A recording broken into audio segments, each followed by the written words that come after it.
duit pian kada laku di sini. Gak laku.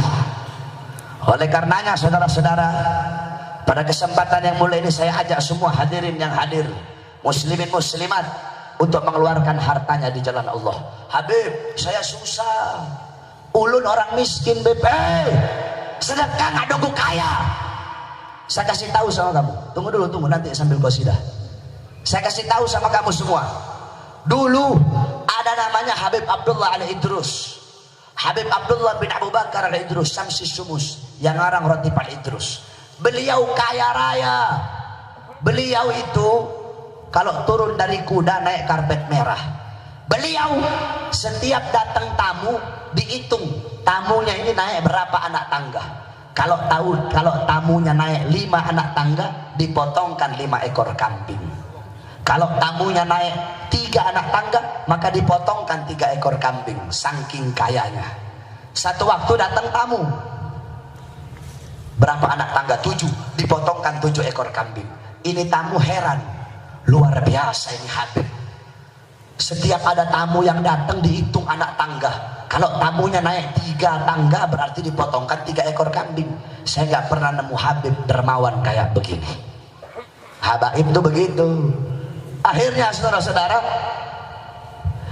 kata Habib Abdullah, kamu salah, ada yang lebih kaya dari saya.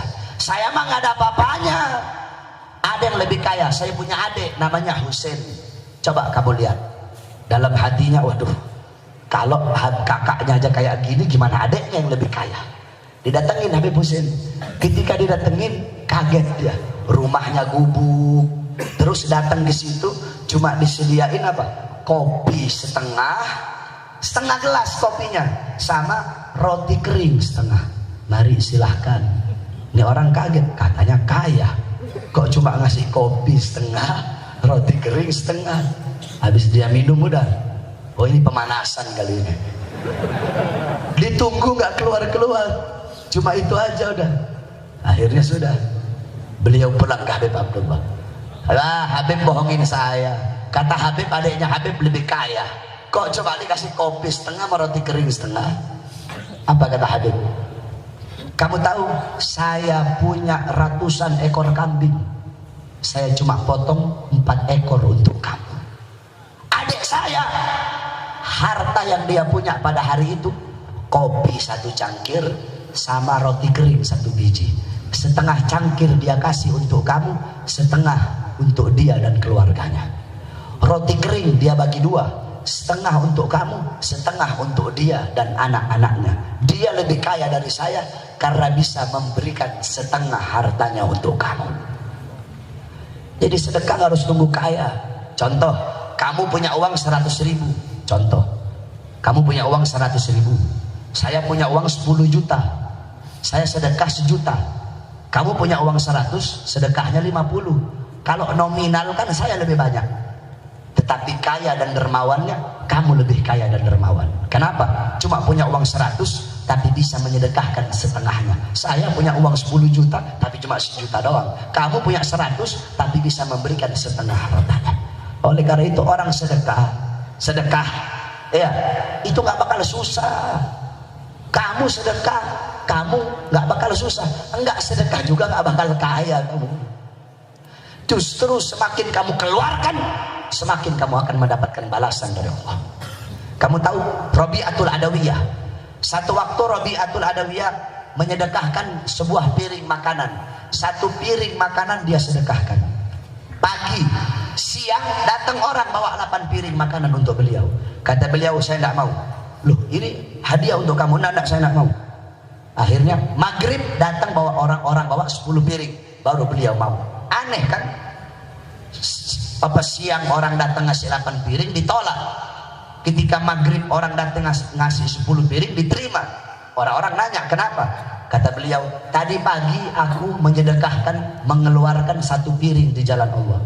Nah siang itu yang datang 8, sedangkan Allah udah bilang kamu mengeluarkan 1, Allah balas 10. Ini yang datang 8, berarti bukan dari Allah. Maghrib 10, ini baru datangnya dari Allah Subhanahu wa ta'ala. Jadi semua ganjaran kamu keluarkan malam ini 100.000, Allah balas 1 juta. kamu keluarkan 1 juta Allah balas. Tidak ada, itu janji Allah Subhanahu wa Ta'ala. Saya tanya sama kamu, di Indonesia anjing sama kambing banyakan mana? Jawab, anjing sama kambing banyakan mana? Kok bisa banyakan kambing? Kambing tiap Idul Adha, bentar lagi nih Idul Adha, itu kambing dipotong jutaan ekor dikorbankan. Harusnya kan banyakan anjing. Anjing nggak pernah dikorbanin. Kambing tiap tahun jutaan, puluhan juta dikorbanin. Justru kambing semakin dikorbanin nggak makin berkurang, malah makin banyak. Anjing enggak dikorban-korbanin, justru sedikit, nggak banyak-banyak. Seperti itu juga harta. Semakin kau korbankan, semakin banyak akan kau dapatkan. Dan terakhir, sebelum kita baca qasidah, sambil panitia bawa kardus, ya ingin saya jelaskan. Di Jakarta itu banyak habib-habib palsu. Paham nggak? Nah di Banjar juga ini saya lihat banyak habib-habib palsu. Habib-habib palsu yang bikin rusak nama habaib. Datang ke haji-haji, beli tongkat 15.000 Pak Haji, ini tongkat Sunan Ampel, ini 1 miliar saya jual ke Pak Haji. Ada yang asli, ada habib asli yang begitu, ada juga yang palsu. Nah karena begitu banyak merajalela habib-habib yang palsu, saya jelaskan dikit aja tentang orang-orang yang mengaku sebagai habaib. Saudara-saudara,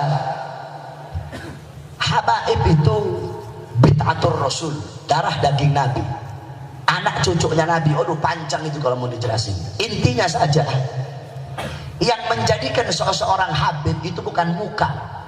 Ada orang hidung mancung bisa jadi habib? Nggak bisa. Habib didapatkan bukan dengan muka yang ganteng, putih, mancung.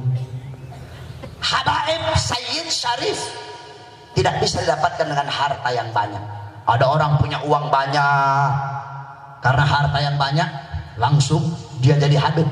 Nah, habaib tidak juga didapatkan dengan ilmu yang banyak. Ada satu ustadz, kiai, guru, ilmunya tinggi sampai di langit. Oh, kalau ilmunya tinggi langsung jadi habib gitu. Nah, bahkan dikatakan dalam syair, seorang alim apabila dia gila, dia tidak lagi disebut alim. Ya, ulama gila disebut ulama enggak? Ulama gila disebut ulama tidak? Habib gila tetap dipanggil habib. Karena walaupun dia gila nggak hilang. Karena apa? Karena zat darah dagingnya Rasulullah. Jadi yang menjadikan seseorang habib itu bukan muka. Ada orang mukanya nggak mancung, mukanya sama kayak kamu pesek, tapi habib, punya darah dagingnya Rasulullah, garis keturunannya nyambung sampai Rasulullah SAW. Nah, terus apa hukuman bagi orang-orang yang seperti itu? Dalam hadis qala Rasul, man intasaba ila ghairi abihi fahuwa mal'un. Barang siapa yang tidak bernasab kepada nasab bapaknya, maka itu orang dilaknat, terlaknat, dilaknat oleh Allah. Orang kan kalau ngaku habib berarti nggak ngakuin bapak aslinya, iya kan? Nah ini orang mal'un, ini orang dilaknat ini. Dalam hadis yang lain, manidda'a ila ghairi abihi fahuwa ya'lam annahu ghairu abihi fal jannah alaihi haram.